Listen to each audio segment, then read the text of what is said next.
Cassidy's fingers were still stained with the grease of the ranch when the hidden panel in her father's desk clicked open, revealing a safe that shouldn't have existed.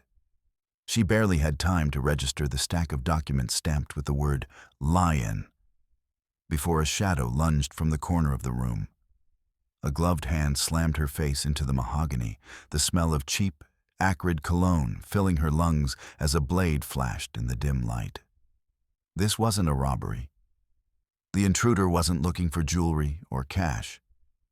He was clawing desperately for the very papers that proved her family's legacy was a lie.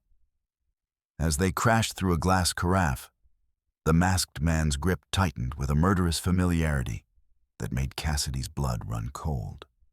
She realized then that the vultures weren't circling the ranch from the outside.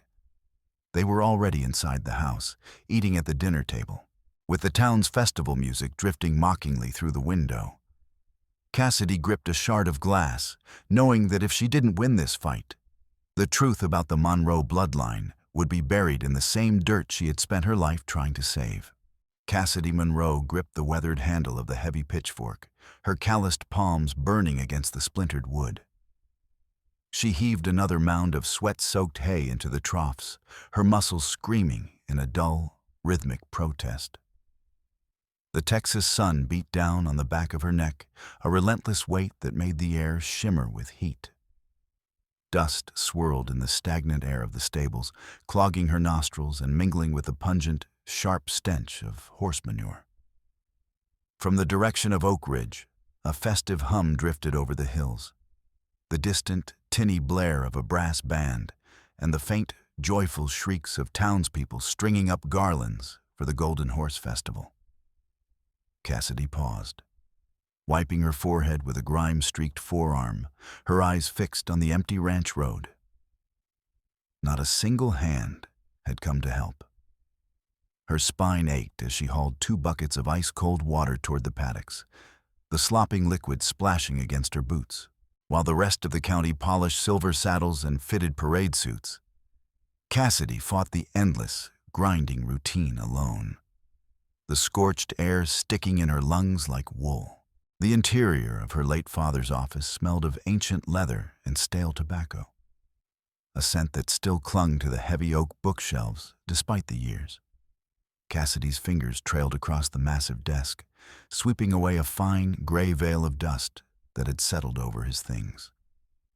As she leaned down to retrieve a fallen pen, her hip brushed a carved panel beneath the desktop. She felt an odd resistance in the wood, a mechanical stubbornness. A dry click echoed in the quiet room, and a small wooden plank receded into the shadows of the desk's frame. Cassidy froze. With a low, rhythmic groan, a section of the bookshelf slid along a hidden track, revealing the dull, cold sheen of a steel safe embedded deep within the wall. Her heart hammered against her ribs, a frantic bird trapped in a cage, while the tips of her fingers tingled from the sudden chill radiating from the metal. In the dim light, the brass combination dial gleamed, a silent invitation to unearth the secrets her father had guarded until his final, rattling breath. Cassidy's fingers moved with a memory of their own, spinning the dial to a sequence of dates she had carried since childhood. The heavy door yielded with a metallic groan, swinging wide to reveal stacks of documents bound in coarse twine. She pulled the top folder out, the yellowed paper rustling like dry leaves in her trembling grip. Her eyes darted across the lines, snagging on dense legal jargon and the embossed seal of the Oak Ridge National Bank. The word "Leon" stood out, stamped in black ink that looked like a fresh bruise on the parchment. She traced the survey numbers for the northern pastures, the very land where the Monroe family had bred their finest stallions for generations. Cold sweat beaded on her temples as the weight of the words sank in. The land her father had bled for no longer belonged to them. Every printed letter felt like a venomous sting, a slow-acting poison dissolving the last of her hope. A shadow suddenly cut through the shafts of light streaming from the window, and a prickle of alarm raced down Cassidy's spine. Before she could spin around, a heavy hand encased in a rough leather glove clamped onto her shoulder, bruising the bone. A man in a coarse black mask, his eyes mere glinting slits, lunged from the darkness, his weight slamming into her as he clawed for the documents. The intruder's breath came in ragged, wet gasps, smelling of cheap, acrid cologne. Cassidy cried out as he shoved her toward the desk, her hip catching the edge of the wood. A lamp toppled, shattering against the floorboards with a violent crash that seemed to shatter the silence of the entire house. In the flickering gloom, the blade of a knife caught a stray beam of light, its steel edge bearing a lethal promise. The stranger ignored her frantic strikes, his focus locked on the open safe, and the room filled with the sounds of a desperate struggle. The tearing of fabric and the dull, sickening thud of bodies colliding with heavy furniture. Cassidy drove her elbow back with every ounce of her strength, catching the attacker in the ribs. A muffled grunt of pain escaped the mask. She lunged for the desk, her fingers closing around a heavy bronze paperweight, a gift from an old governor, and swung it in a wide arc. The metal smashed against the man's wrist, forcing him to yelp and drop the knife. Using the momentum, Cassidy drove her knee into his midsection, a move her father had taught her during long afternoons in the corral. The thief tried to tackle her, his weight dragging them both toward the rug. But Cassidy dug her nails into the skin of his neck, feeling the frantic heat of his pulse beneath her fingertips. She reached blindly for a heavy glass water carafe on the side table and brought it down hard on the man's shoulder. Shards of glass and cold water exploded across the office, drenching them both. Each breath felt like a struggle against drowning. But a raw, primal fury lent her limbs a sudden, iron-like strength in the cramped, merciless space. With a final, desperate surge, Cassidy lunged forward and hooked her fingers into the edge of the black mask. The fabric tore with a sharp, jagged sound, exposing a face twisted in a grimace of fear. She caught a glimpse of pale skin and a distinctive, jagged scar on the chin. But the man instantly threw an arm up to shield himself. With a violent shove, he sent Cassidy reeling back against the wall. Her head struck a bookshelf with a hollow thud, sending a shower of sparks dancing across her vision. While she struggled to focus her eyes, the intruder scrambled toward the open window. She heard the heavy thud of boots hitting the porch boards, followed by the frantic snapping of dry branches in the thick woods surrounding the ranch. The documents remained on the floor, crumpled and stained with water and a few drops of blood. While Cassidy slumped against the wall, her breath coming in ragged hitches as she stared at the empty frame where the shadow had vanished. Cassidy sank to her knees among the glittering shards of glass, her hands shaking as she smoothed out the damp mortgage papers. Her fingers traced the bottom of the page, stopping at the bold, sweeping signature of the borrower. She went perfectly still, recognizing the elegant, practiced tilt of the letters and the unnecessary, flamboyant flourish on the capital M. It was a script she had seen 1,000 times. On birthday cards, on grocery lists, on old school reports. A wave of icy horror washed over her, chilling her blood. The hand that had signed away the family's soul belonged to Ethan Monroe. She couldn't tear her gaze away from the ink strokes that had transformed their home into a mere commodity. Her heart skipped a beat, the realization of her brother's betrayal settling in her chest like a lead weight. The paper in her hands felt like a glowing coal, searing away the last remnants of her faith in her own blood. She rose slowly from the floor, clutching the papers to her chest as if they could shield her. Memories began to flicker in the back of her mind like a faulty film reel. Ethan's long, unexplained absences in the middle of the night. His sudden, jagged bursts of temper over trivial things. Cassidy recalled the hushed whispers she'd heard in town about the high-stakes poker games running in the basements of Oak Ridge, rumors she had dismissed as jealous gossip. Now, The pieces of the puzzle clicked into a grotesque image. While she had been out in the mud, patching fences and nursing sick foals until dawn, Ethan had been sitting under dim lights, throwing their heritage across a green felt table. She realized with a sickening jolt that every acre of land had been a chip in his game, lost with the careless ease of a drunkard. Rage began to simmer in her gut, a hot, steady flame that pushed back the fear. Ethan hadn't just made a mistake. He had calculated the cost and decided their legacy was worth less than the thrill of the draw. The evening shadows were stretching long and thin across the dirt when Ethan Monroe rode into the yard. He was mounted on a sleek, pampered stallion, his face bright with a polished, white-toothed smile. He adjusted a silk necktie, sliding off the horse with the easy grace of a man who believed the world existed for his amusement. Cassidy stepped out onto the porch, her silhouette blocking his path to the front door. Without a word, she held out the stack of documents. The smile died on Ethan's face, sliding away to reveal a cold, blank mask as he recognized the bank's letterhead. Cassidy stared directly into his eyes, catching a fleeting spark of panic before he smothered it with a look of practiced indifference. The silence between them grew heavy and suffocating, broken only by the dry, rhythmic rustle of the papers in the wind. She waited for an explanation, for a plea, but Ethan simply adjusted his cuffs, his eyes already searching for the next lie. Cassidy reached out and grabbed Ethan's sleeve, her fingers digging into the expensive fabric of his jacket.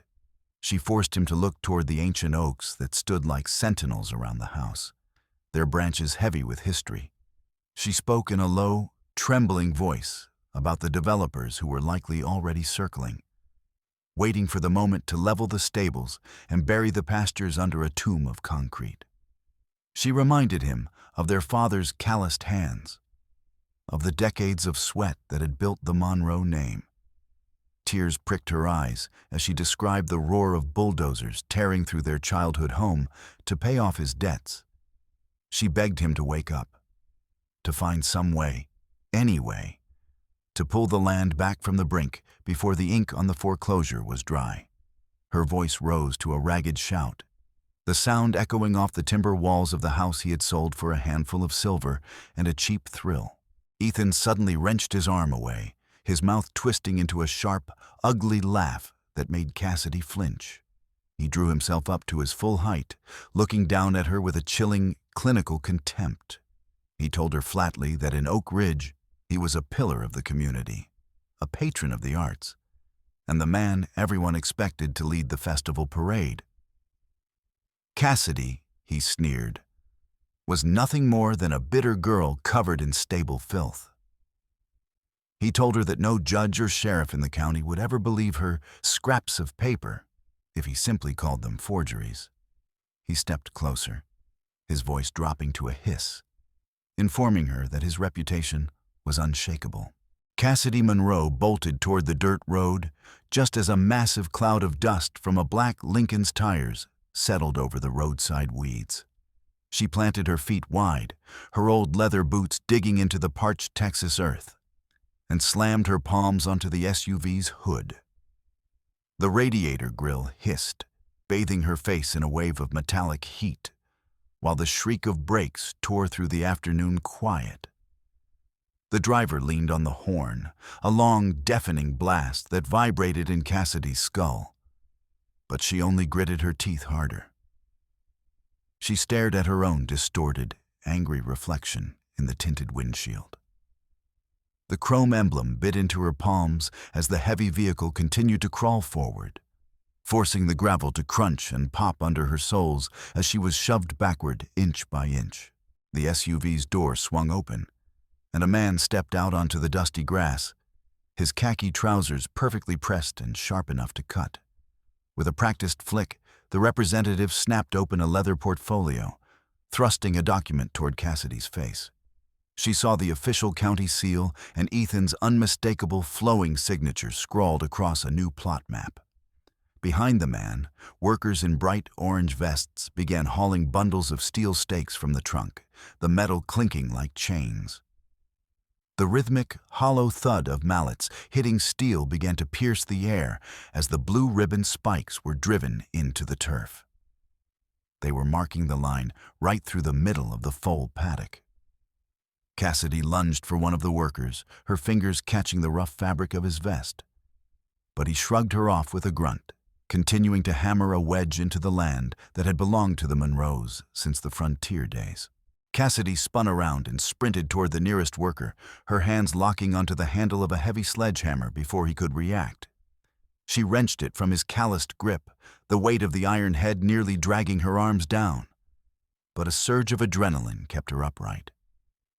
She swung the tool in a desperate arc, the metal head whistling past the representative's shoulder, and the hammer went flying into the dirt with a heavy thud.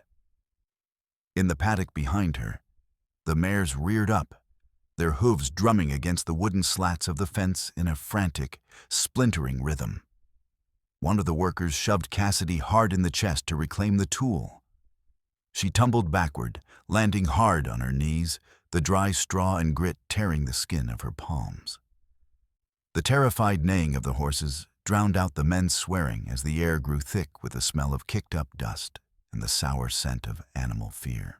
Elizabeth Monroe descended the porch steps with a sharp, terrifying purpose, clutching the hem of her pale dress.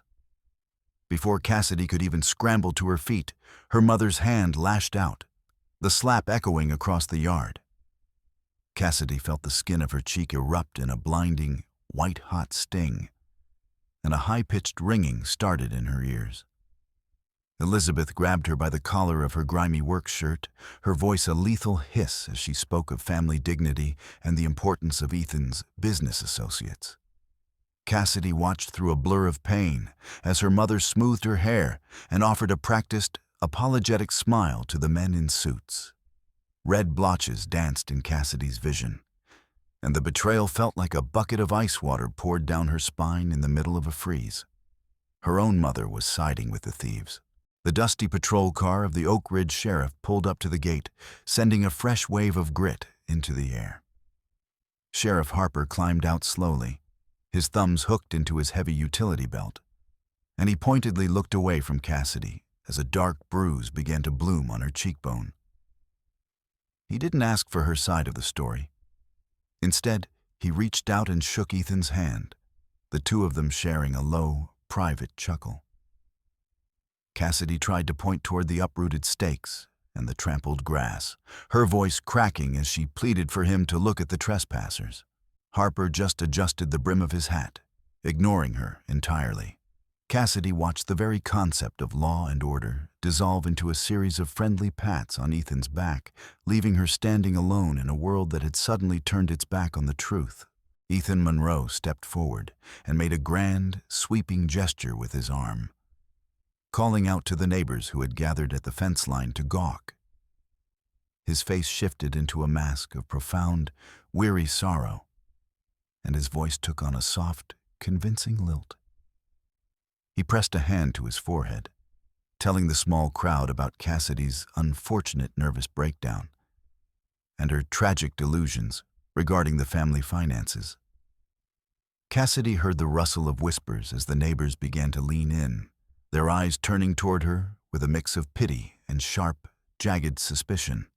Ethan shook his head slowly, pointing to her tangled hair and the dirt caked on her clothes as if it were a clinical diagnosis of insanity. Cassidy opened her mouth to scream the truth, but the collective murmur of the crowd rose like a wall of water, drowning her out and isolating her in a prison of her brother's making. Cassidy walked into the cool, dim interior of the local general store and hoisted a heavy bag of oats onto the counter. She pulled out a battered leather wallet, her fingers trembling. The old clerk didn't look up. He simply pushed the credit card terminal aside and gave a slow, somber shake of his head. When she tried to slide her card into the slot anyway, the screen flashed a harsh, mocking red. Access denied. In a low, hurried voice, the clerk told her that Ethan, acting as the legal executor, had frozen all the family accounts until further notice. Cassidy felt her fingers go numb against the plastic card, which had suddenly become a useless scrap of trash. She walked back out into the glare of the street to the tinkle of the doorbell. Realizing she didn't have a single cent to her name, not even enough for a loaf of bread, she reached into the lopsided mailbox at the end of the drive and pulled out a crumpled envelope with no return address. Inside, she found a photocopy of a power of attorney.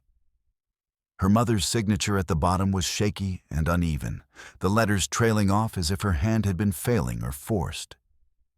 Cassidy saw the fine print at the bottom of the page, the legal trap that handed every scrap of Monroe property over to Ethan's control. The paper smelled faintly of fresh ink and Ethan's expensive, cloying cologne. He had clearly slipped it under their mother's pen disguised as a pile of mundane bills.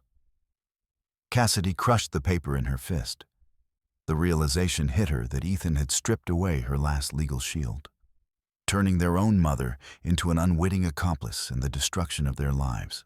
Cassidy heard a frantic, high-pitched whinny from the stables and tried to bolt toward the horses, but her path was blocked by 3 stocky men in black tactical jackets. The developer's hired muscle formed a human wall on the porch.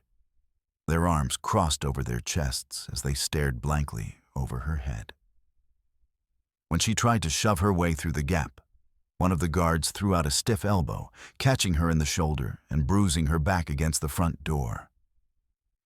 She paced the length of the porch like a caged animal, watching from behind the railing as the workers began to dismantle the sections of the foal paddock. The mercenaries didn't move a muscle, their silence turning the veranda into a viewing gallery for the end of her world. Cassidy hammered her fist against a support pillar, her breath hitching as she watched strangers tear into her land.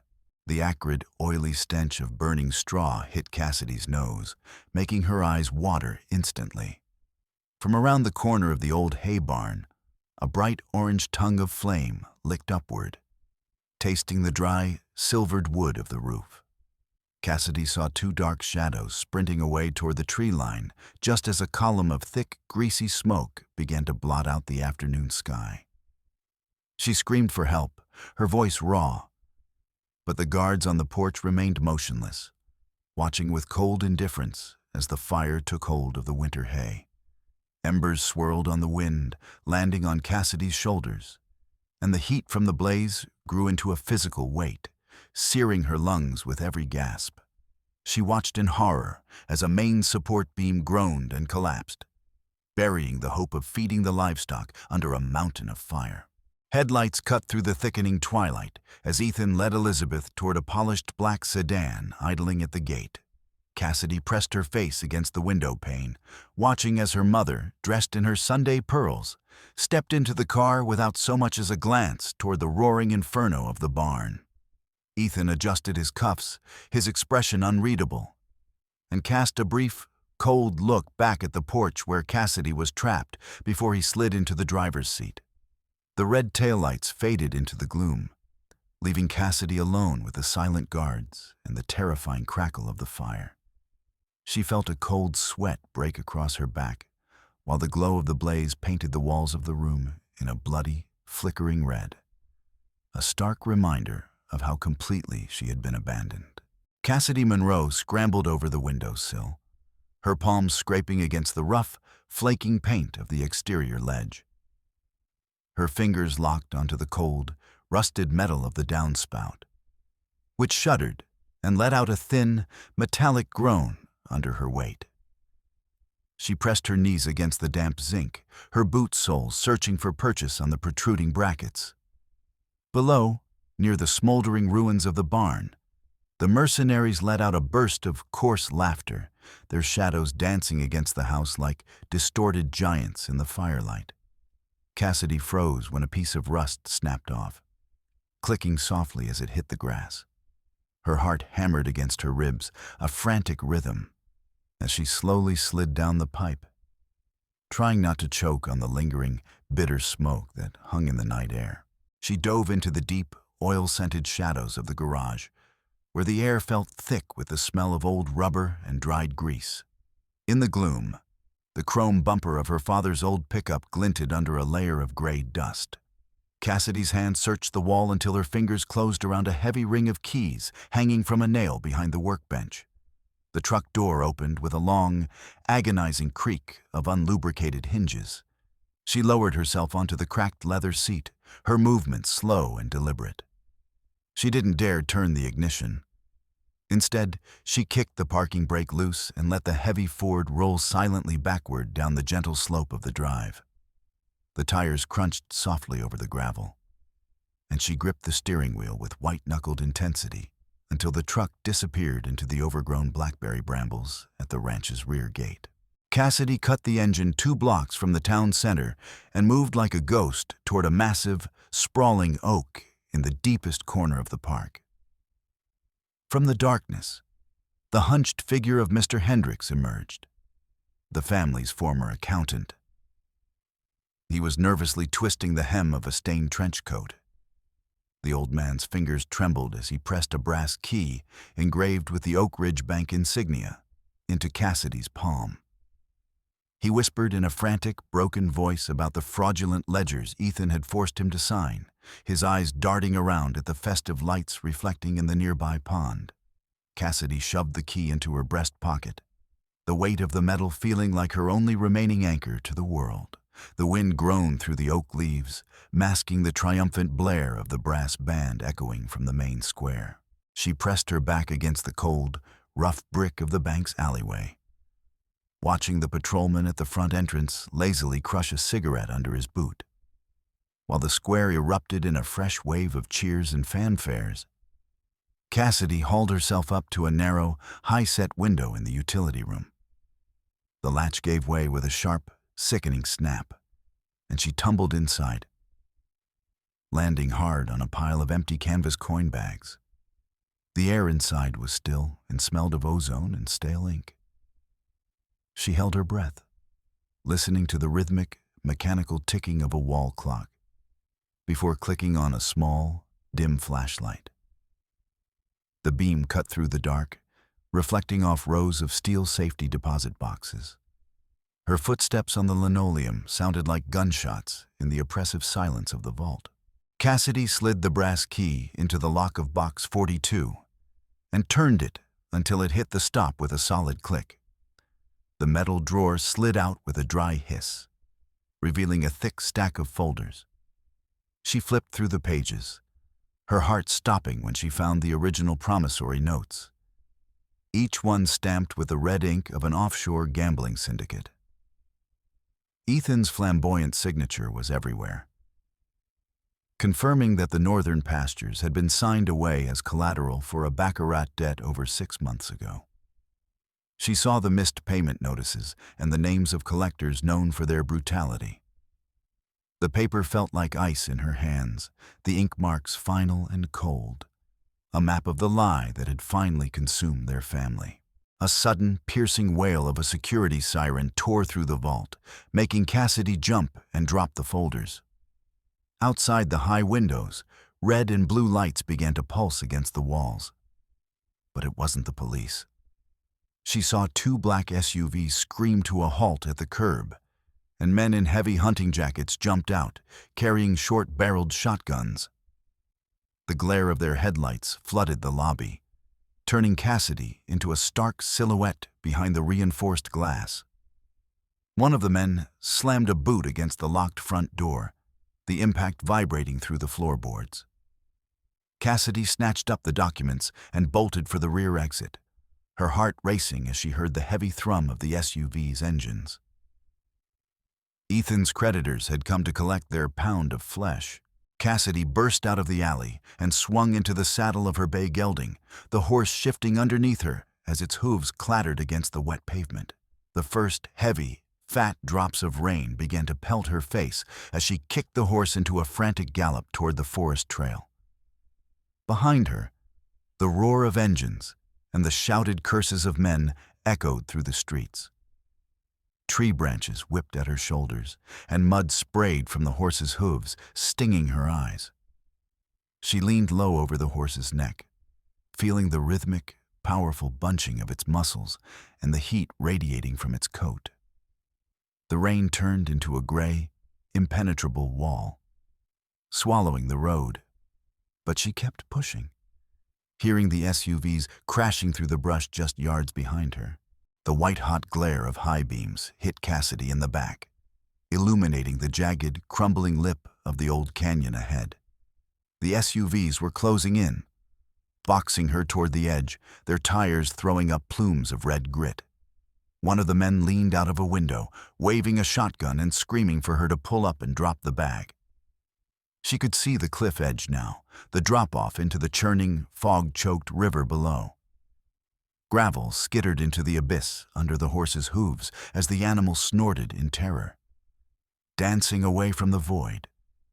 The threats of the creditors mingled with a sudden, low roll of thunder, and Cassidy felt the cold rain soak through her shirt, the fabric clinging to her skin as she balanced on the very brink of the end.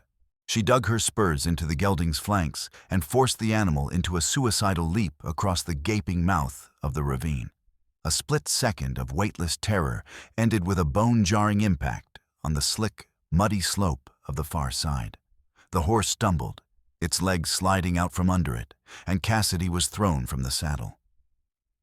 She slammed into the jagged, broken limb of a fallen pine. A white-hot spike of pain shot through her shoulder, blinding her for a moment. She heard the wet tear of fabric and felt the sudden, thick heat of blood soaking her sleeve, mixing instantly with the freezing rain. The creditors were trapped on the other side, their muffled shouting lost in the downpour. Cassidy struggled to her feet, clutching her mangled shoulder, the pain pulsing in a heavy, sickening rhythm. She crawled deep into the mouth of an abandoned mine shaft, the air inside smelling of wet earth and rotting timber. She clicked on her failing flashlight, seeing her hands coated in a thick, dark crust of blood. Outside, through the curtain of rain, the distorted voice of Sheriff Harper boomed through a megaphone, declaring her a fugitive for the armed robbery of the bank. Cassidy slumped against the slimy rock wall, a violent shiver racking her frame. In the weak beam of light, dust motes danced over the blood-stained documents she still gripped in her fist. She realized she was now an outlaw in the only home she had ever known, and every drip of water from the ceiling sounded like the footfall of a deputy coming to take her in. Cassidy dragged herself to the edge of a rocky outcrop that overlooked the brilliant, rain-slicked lights of the Oak Ridge town square. Below, Ethan stood on the grandstand, adjusting a silver microphone and flashing a winning smile for the local news cameras. Flanking him were massive, glossy posters showing a planned luxury development titled Monroe Estates on the site of her pastures. She watched him press a hand to his heart, his mouth moving in a silent rehearsal of a speech about progress and the new Oak Ridge. The rage inside her flared into a bright, steady heat, momentarily dulling the throb in her shoulder. She knew then that there was no running away. Not from this. Cassidy Monroe used her teeth to yank a knot tight on a strip of grimy cloth she'd torn from her shirt hem.